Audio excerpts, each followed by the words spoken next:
Hello and welcome back, Kiwi Yoinkers and all other folk to Sunsaw Gaming. Today we have the JagdTiger and how to play it effectively. This first match we have Wingo, and he is in a tier 10 match here in his JagdTiger. And, well, I mean, there's nothing overly special about how he plays the tank in this match. However, it does go to show that even driving this tank, just, as a normal tank without using any special maneuvers, this thing can still do really well. And you're going to see that in this match. He is going to play, he's going to position himself correctly, he's going to make all of the right moves for his team. Now, he doesn't do anything exceptional with the tank. He could have been driving anything and pulled off the exact same match. Now, the one thing that does help him in this match is the JagdTiger's gun. The thing is insanely accurate, and you'll see it. He snaps shots off all day in this match, very low sort of aiming, and there is a slight little bit of lag here, so just bear with. But I mean, he's going to get snapshots off all day in this thing, and it's what this tank can do. It is an insanely accurate tank, and that's what makes it so powerful. Now that bounce, that actually came off the gun mantlet there, and that gun mantlet, it is huge. So if you're wiggling this tank and you've got someone firing at the front of you, there is a massive chance that they are going to hit that gun mantlet and bounce. Now the lower plate on this thing is absolutely atrocious. It's weak, and if someone puts a shell through it, they will set you on fire. So if you can, keep this tank in a hold down position, or just like Wingo's doing here, don't be the focus of the enemy team. I mean, he's getting off all of these really nice shots, and I mean, apart from that first bounce from the light tank, no one's even looked at him. His team is falling apart over on the seaside here, but it's bound to happen.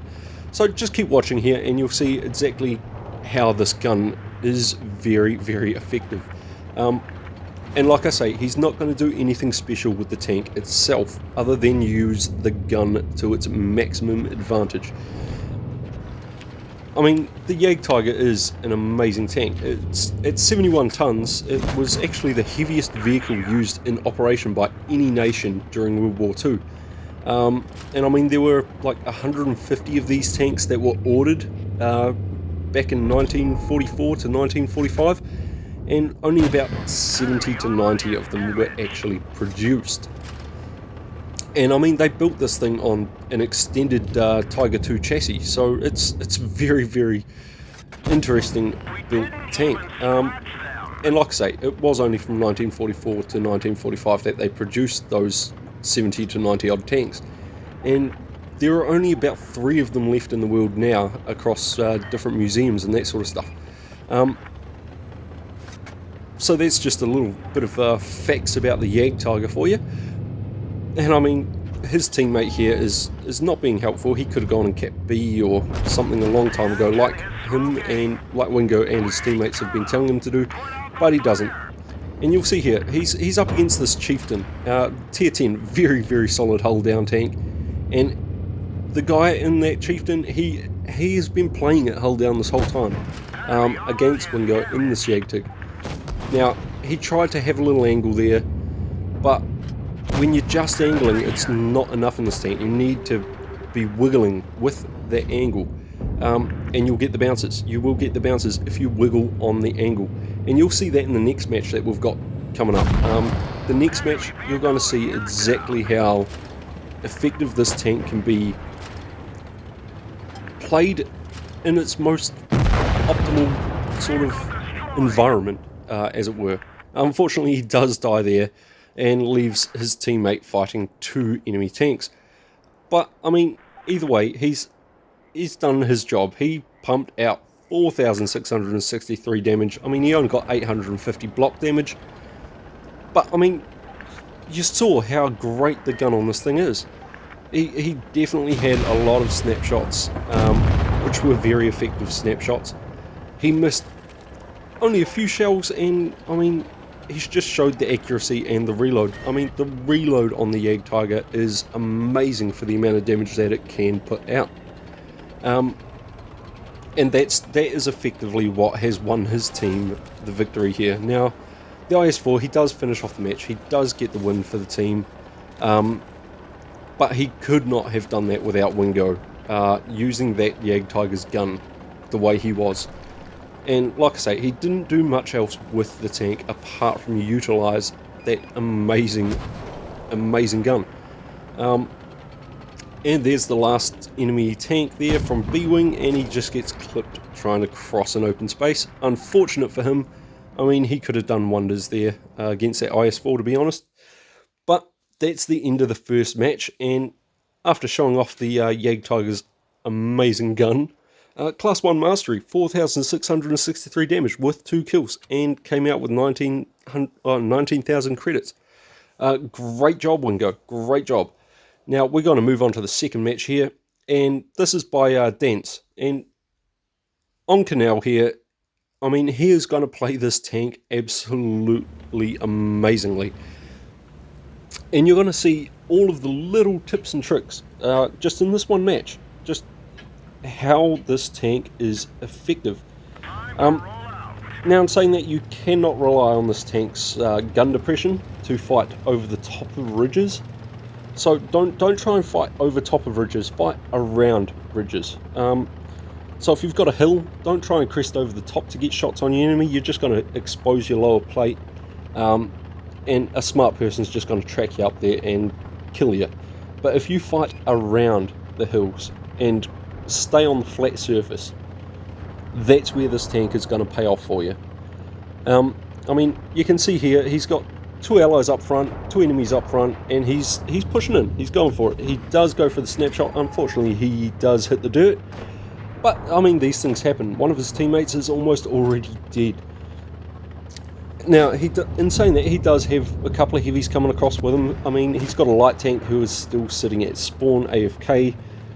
And this is the sort of thing I'd say don't do. Do not go over the top of ridges. Like you saw, he just took a shot from that WZ. If he had stayed low and pushed around the outside, he would not have taken that damaging shot, and he still would have been able to get his shots on this T-44 from back there.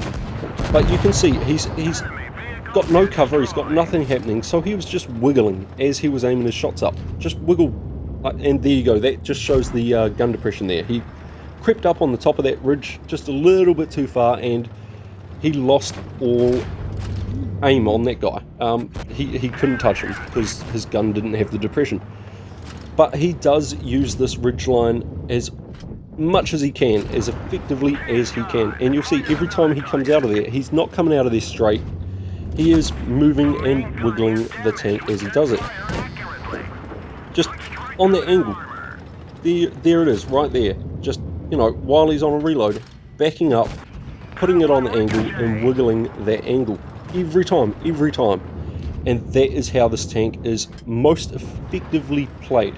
I mean, it is very soft on the sides, and if anybody gets above you, they will put shells straight through the top of your tank. The roof on this thing has no armor, but I mean, if you can keep it hull down, keep that lower plate hidden like Dance is doing here, and just keep that wiggle when you're backing up and reloading, it will pay off. It will pay off. And I mean, this ML1, he's gotten tired of it. He's going to try and rush in and take care of him. Now, he does over-angle there. He probably should have pulled his face back to take the shot from the Emil quicker than he did, but he didn't. And he takes a nasty shot for it. Unfortunately, he doesn't get to kill the Emil, but he does have this Emil 2 with him to help him out. So this Tortoise, still in the open. That Emil 2, he knows he's on a reload, so he's not even going to worry about the Emil 2 for now. He's just going to try and take out this Tortoise and leave that Emil over there to his Emil. You know, he's got a tank there to support him to take that out, so he leaves it alone. Smart move. Great move. And I mean, you've just seen, he's held the one position. He hasn't been overly aggressive. He's sat there taking shots at the enemy team, being a right pain in their area, and they have all been pushing forward onto him. He has hardly had to move.